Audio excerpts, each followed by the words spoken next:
Hi, welcome to Vashiba tales. இன்றைக்கி நம்ம பார்க்க போகிற கதையில் மனசை கட்டுப்படுத்தவே முடியலையா, ஒரு செயலை தொடங்கினதுக்கப்புறமும் அதை முடிக்க முடியாமல் டிஸ்ட்ராக்ட் ஆகிட்டே இருக்கீங்களா? நீங்கள் அந்த செயலை கம்ப்ளீட்டாக செஞ்சு முடிக்கிற வரைக்கும் உங்கள் கவனம் சிதறவே சிதறாமல் மனசை ஒரு நிலையாக வச்சுக்கிறதுக்காக இன்றைக்கி ஒரு சிறுகதையை நம்ம பார்க்க போகிறோம். வாங்க பார்க்கலாம். முன்பொரு காலத்தில் தென்றல் நாட்டை வணங்காமுடி அப்படின்ற ஒரு அரசன் ஆண்டு வந்துட்டுருக்காரு. அவர் காட்டுக்கு ஒரு நாள் வேட்டைக்காக போயிருக்காரு. அரசர்கள்னால் அடிக்கடி வேட்டைக்கு போய் மான் புலி அப்படின்னு வேட்டையாடுவாங்க இல்லையா, இதை ஒரு பொழுதுபோக்காகவே அவங்க வச்சுருப்பாங்க. அந்த மாதிரி ஒரு நாள் அவரும் அந்த காட்டுக்கு வேட்டைக்கு போகிறாரு. தனியாக போன அவர் ரொம்ப களைப்பாக இருக்குது அப்படின்னு ஒரு மரத்துக்கு அடியில் உட்காந்து ஓய்வெடுக்கிறாரு. அப்போது அந்த மரத்துலேருந்து கொஞ்சம் தூரத்தில் ஒரு மரத்துக்கு அடியில் ஒரு துறவி ஒருத்தர் தவம் பண்ணிட்டு இருக்காரு. தொலைவில் இருந்து அந்த துறவி தவம் பண்ணுறத அரசர் கவனிச்சிட்ருக்காரு. கொஞ்ச நேரத்தில் கண்ணை முழிச்ச துறவி பக்கத்தில் இருக்க ஒரு ஆற்றுக்கு போய் நீராடிட்டு வந்து வேள்விகள் செய்வது போல் அவர் பேக்கில் இருக்க எல்லா பொருட்களையும் எடுத்து பரப்பி வச்சுட்டு தீ மூட்டுறாரு. பைக்குள்ளேருந்து ஒரு மாவை எடுக்கிறாரு. அந்த மாவில் 6 ரொட்டிகள் சுடுறாரு. துறவி செஞ்ச 6 ரொட்டி துண்டுகள்லேருந்து 2 எடுத்து தேனை தடவி வைக்கிறாரு. இன்னொரு 2 ரொட்டி துண்டை எடுத்து நெய்யை தடவி வைக்கிறாரு. மீதி இருக்க 2 ரொட்டி துண்டை எடுத்து ஊறுகாயை தடவி வைக்கிறாரு. அப்போது அந்த வழியாக ஒரு முதியவர் நடந்து வராரு. அவருக்கு அந்த ஊறுகாய் தடவின 2 ரொட்டியை துறவி கொடுத்துட்றாரு. அந்த பக்கமாக ஆடிக்கிட்டே நடந்து வந்துட்டு இருந்த ஒரு சிறுமிக்கு நெய் தடவின 2 ரொட்டிகளை அந்த துறவி கொடுத்துட்றாரு. மீதி இருக்க தேன் தடவின 2 ரொட்டிகளை சாப்பிட்ற மாதிரி ஏக்கத்தோடு கொஞ்ச நேரம் பார்த்துட்ருக்காரு. அப்புறமா எந்திரிச்சு அந்த 2 ரொட்டி துண்டுகளையும் எடுத்துக்கிட்டு அவர் குளிச்சுட்டு வந்தார் இல்லையா, பக்கத்தில் ஒரு ஆறு, அந்த ஆற்றுக்கு போய் துண்டு துண்டாக பிச்சு அந்த ஆற்றுக்குள்ளே இருக்க மீனுக்கு போட்டுடுறாரு. அந்த ஆற்றுலேருந்து கொஞ்சம் தண்ணி எடுத்துக்கிட்டு வந்து வேள்விகள் மூட்டுற மாதிரி அவர் நெருப்பு பற்ற வச்சுருந்தார் இல்லையா, அந்த நெருப்பு மேலே கொட்டி அந்த தீயை அணைச்சிடுறாரு. இப்போது அந்த சாம்பலை எடுத்து மீதி இருந்த கொஞ்சம் தண்ணியில் கலக்கி அந்த சாம்பல் கலந்த தண்ணியை அவர் குடிச்சிடுறாரு. இது எல்லாத்தையும் தூரத்தில் இருந்த அரசன் பார்த்துட்டு இருக்காரு. அவருக்கு ஒன்றுமே புரியல.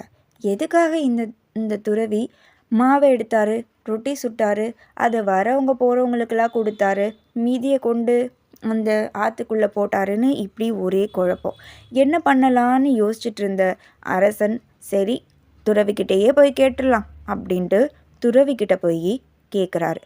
ஐயா வணக்கம், நான் இந்த நாட்டோட அரசன், எனக்கு உங்கள் ஆசீர்வாதம் வேணும் அப்படின்னு முதல்ல வணக்கம் சொல்லி ஆசீர்வாதம் பெற்றுட்டு, ஏன் இப்படி நீங்கள் செஞ்சீங்க, நான் உங்களை முன்னாடியிலேருந்தே பார்த்துட்டு தான் இருக்கேன், இதுக்கான பொருள் எனக்கு விளங்கவே இல்லை ஐயா அப்படின்னு சொல்லி கேட்குறாரு.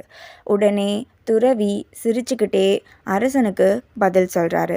ஐயா, நான் ஒரு துறவி, 5 புலன்களையும் அடக்கி ஆள வேண்டியது என்னோட பொறுப்பு. ஆனால் என்னோட 5 புலன்களும் அப்படி யோசிக்கலை. அதுக்கு என் பேக்கில் இருந்த அந்த மாவை எடுத்து ரொட்டி சுட்டு அதில் தேன் நெய் ஊறுகாய் இவை எல்லாத்தையும் பரப்பி வச்சு சாப்பிடணும்னு ரொம்ப ஆசையாக இருந்தது. அதனால் என் புலன்களை ஏமாத்துறதுக்காக அதோட போக்கிலே போய் அதை நான் ஏமாற்றிட்டேன். அதாவது அதுங்க என்ன ரொட்டி செய் அப்படின்னு சொன்னிச்சு, அதே மாதிரி நானும் ரொட்டி செஞ்சேன். அதை சாப்பிட்ற மாதிரி வச்சு கற்பனை பண்ணி பார் அப்படின்னு சொல்லிச்சு. அதே மாதிரி நானும் 2 ரொட்டிகளாக சாப்பிட்ற மாதிரி கற்பனை செஞ்சுட்டு அதை வரவங்க போகிறவங்களுக்கும் கொடுத்துட்டேன். மீதியையும் அந்த ஆற்றில் வீசிட்டேன். இப்போது ஆசைப்பட்ட என் புலன்களுக்கு தண்டனைகளாக அந்த சாம்பல் கலந்த தண்ணியை நான் குடிச்சிட்டேன்.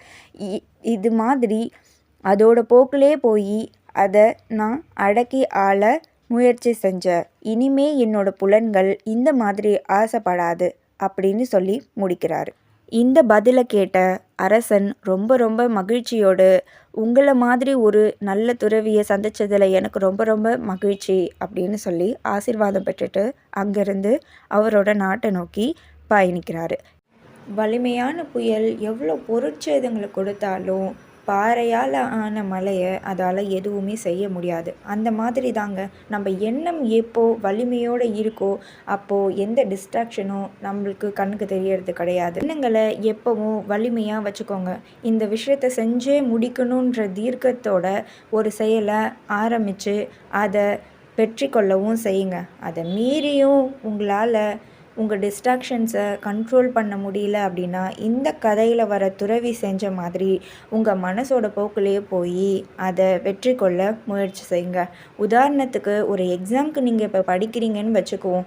அப்போது உங்களுக்கு ஃபோன் எடுக்கணுன்னோ இல்லை கேம் விளையாடணுன்னோ உங்கள் மனசு சொல்லிகிட்டே இருக்குன்னா, நீங்கள் படிக்கிற சப்ஜெக்டோட பிடிஎஃப்பை ஃபோனில் டவுன்லோட் செஞ்சு வச்சுக்கோங்க. இல்லைனா 1 மார்க் கொஷின்ஸை பிடிஎஃபாக கன்வெர்ட் பண்ணி வச்சுக்கோங்க. உங்கள் மனசு ஃபோன் பார்க்கணுன்னு சொல்லும்போது போய் அந்த பிடிஎஃப்பை டவுன்லோட் பண்ணி அதில் நீங்கள் படிச்சுக்கோங்க. இல்லைனா விளையாடணும் போல் இருக்கா, போய் அந்த 1 மார்க் கொஷின்ஸை எடுத்து அதில் எத்தனை கொஷின்ஸ் நம்மளுக்கு தெரியுதுன்னு ஆன்சர் பண்ணி ஸ்கோர் என்னன்னு பார்த்து என்ஜாய் பண்ணுங்கள். இப்படி உங்கள் கோல்ஸோட உங்கள் டிஸ்ட்ராக்ஷன்ஸை நீங்கள் கனெக்ட் பண்ணி பயிற்சி செய்யும்போது கண்டிப்பாக வெற்றி உங்களுக்கானதுங்க. மனசை கட்டுப்படுத்தி உங்கள் கோல்ஸ்க்காக நீங்கள் ஹார்ட் ஒர்க் பண்ணும்போது உங்களுக்கு கண்டிப்பாக வெற்றி அதில் நிச்சயம். மனசை கட்டுப்படுத்த முடியலைன்னா அதோட போக்கிலே போய் அதுக்கு சின்னதாக ஒரு ஏமாற்றத்தை கொடுத்து உங்களோட செயலை பூர்த்தி செஞ்சுக்கோங்க. வெற்றி நிச்சயம். பாய்.